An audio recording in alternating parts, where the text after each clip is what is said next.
қолдан лимфаның ағуы. Жалпы қолдан лимфаны алып кететін тамырларды біз екі түрлі топқа жіктейміз.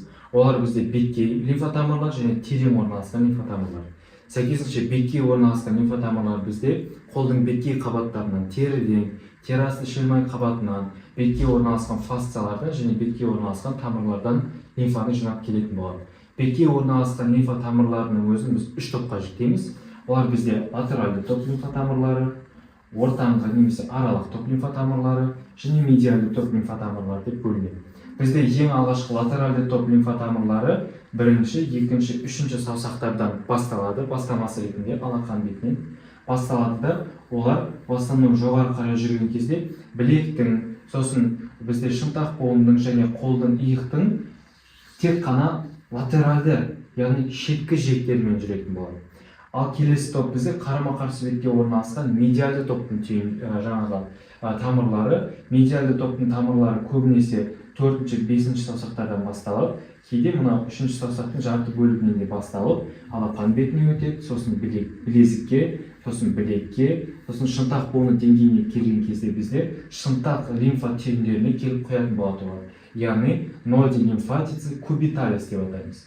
Олардан шыққаннан кейін жоғары қарай бағытталып орналасатын болады. Және үшінші топ бізде аралық немесе ортаңғы топтың лимфа тамырлары. Ортаңғы топтың лимфа тамырлары бізде алақан деңгейіне басталады.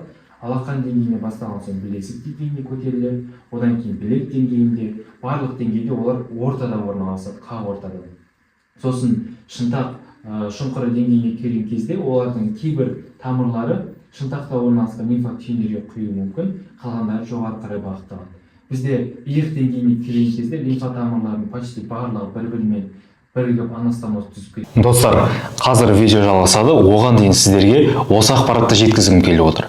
Бізде жалпы осы және де басқа тараулар бойынша анатомиядан курстар бар. Ол курстарда әрбір жүйенің анатомиясын от, идо, егжей-тегжейлі қарастыратын боламыз. Сол курстарды алу арқылы өздеріңіздің білімдеріңізді тереңдетсеңіздер болады. Толығырақ ақпарат алу үшін описаниеде қалдырылған номерге хабарлассаңыздар болады. Ал қазір видео жалғасады, зейіндеріңіз ашылсын. Жоғары қарай бағытталып олар қолтық лимфа түйіндеріне, яғни ноди аксилляриске құятын болады. Ал енді қолдың терең лимфа тамырлары. Қолдың терең лимфа тамырлары дәл аяқтың терең лимфа тамырлары сияқты негізгі артериялардың бойында жүретін. Яғни қарасаңыздар, артерия радиалис, артерия ульнариске ұқсайды біздің терең лимфа тамырларымыз. Сәйкесінше бұл терең лимфа тамырлар бұлшықеттерден, сүйектерден, буындардан, байламдардан, мембраналар яғни жарғақтардан лимфаны жинайды да негізгі артериялардың бойымен жүреді. Бұл тамырлар бізде жаңағы шынтақ буыны деңгейіне келген кезде бірнеше лимфа түйіндерге барып құятын болады. Бұл лимфа түйіндер бізде ноди лимфатицы кубиталис, яғни шынтақ лимфа түйіндері деп аталады. Одан кейін лимфа тамырлар шығып, тікелей жоғары қарай бағытталып, қолтық маңында орналасқан қолтық лимфа түйіндеріне, яғни ноди аксилляриске барып құяды екен. Қолтық лимфа түйіндері ноди лимфатицы аксиллярис. Қарасаңыздар, жалпы бізде қолтық шұңқыры ұшы кесілген пирамида тәріздес қой, оның пішіні жағынан. Сондықтан да дәл осы қолтық шұңқырында орналасқан лимфа түйіндердің топографиясы бойынша біз оларды бірнеше топтарға ажыратады екенбіз. Яғни қараңыздар, жаңағы біздің пирамидамызға ұқсас қолтық шұңқырын көріп тұрмыз. Осы қолтық шұңқырында лимфа түйіндер бірнеше топ болып орналасады. Кейбір авторлар бойынша оларды 5 топ деп көрсетеді, ал кейбір авторлар бойынша 6 топ деп көрсетеді. Барлығын қарастыратын боламыз. Қараңыздар, ұшы кесілген пирамида тәріздес. Пирамиданың ең ұшында жоғарыда орналасатын ол бізде апикальды, яғни ұшында орналасатын лимфа түйіндер деген сөз. Мұна тұрған бізде центральды, яғни орталық лимфа түйіндері. Мұна тұрған түйіндер бізде медиальды лимфа түйіндер, олар мына жерде орналасады. Мұна тұрған бізде латеральды лимфа түйіндер, олар мына жерде орналасады. Ал мына артқы лимфа түйіндер. Артқы лимфа түйіндер мына жауырын көріп тұрмыз ғой, жауырын жақта, яғни артқы бөлікте орналасады.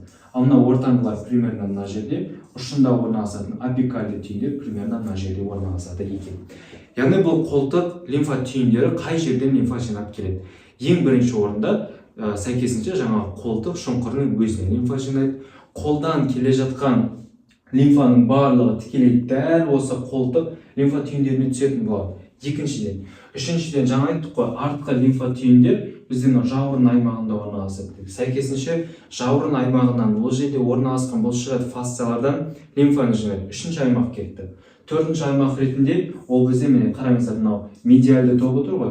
Осы медиалды топ бізде міне кеуде торы тұр ғой. Кеуде торына жақын орналасқан. Сәйкесінше кеуде торының қабырғасынан да лимфа жинап алып келуі мүмкін екен. Яғни қарап отырсақ, қолтық лимфа түйіндері көп функционалды, көп аймақтан лимфа жинап келеді. Сәйкесінше ең негізгі жинайтын аймағы ол қол. Қолдан келе жатқан бүкіл лимфа 100% дәл осы қолтық лимфа түйіндеріне түседі. Қолтық лимфа түйіндеріне түскен кезде қол төменде ғой, мына жақта, мына жақтан былай келе жатады да соңында міне мына апикальды лимфа түйіндеріне келіп жинақталады екен. Ойлаңыздар, мына тұрған бізде жаңағы қолтық лимфа түйіндері. Қолтық лимфа түйіндері бізде бірнеше аймақтардан лимфаны жинап алды. Яғни, мына тұрған түйіндердің іші бізде лимфаға толық түрде елестейді. Енді бұл лимфа түйін қайда ағады деген сұрақ туындайды. Бұл әрбір лимфа түйіннен бір лимфа тамырдан шығады да, олар барлығы соңында бір-бірімен бірігіп, міне мынадай бір сабау, яғни трункус қалыптастырады. Және бұл сабау бізде трункус субклавиус, яғни бұғана асты сабауы деп аталатын болады. Сәйкесінше бұғана асты сабауы бұғананың астымен жүреді де, сосын алға қарай бағытталып, басқа сабаулармен, яғни трункус югуляриспен және трункус бронхомедиастиналиспен бірігіп, дуктус лимфатикус декстерді қалыптастырады. Ал сәйкесінше дуктус лимфатикус декстер бізде оң жақ венозды бұрышқа апарып қояды. Оң жақ венозды бұрыш дегеніміз ол вена югулярия интерна мен вена субклавияның екеуінің арасында қосылған бұрыш деп аталады. Осы бұрышқа келеді де, жаңағы дуктус лимфатикус декстер өзінің ішіндегі лимфаны құйып жібереді екен. Сүт безінен лимфаның ағуы. Сүт безінен жалпы лимфаны жинақтайтын түйіндерді біз сүт безі маңы лимфа түйіндері, яғни ноди парамамарис деп атаймыз. Яғни сүт безінен лимфа бірінші осы лимфа түйіндерге жиналады. Бұл лимфа түйіндерге жиналып болған соң бірнеше бағытта кетеді.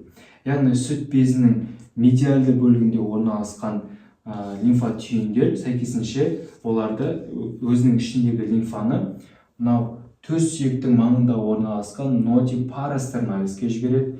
Төменде орналасқан лимфа түйіндер төмен қарай жүреді де, олар бізде ноди эпигастрицы супериориске қарай жібереді. Медиалды бөлікте бізде қолтық аймағы орналасқан ғой. Сәйкесінше қолтық лимфа түйіндері ноди аксиляриске құятын болады, ал жоғарыда бірнеше лимфа түйіндер бар.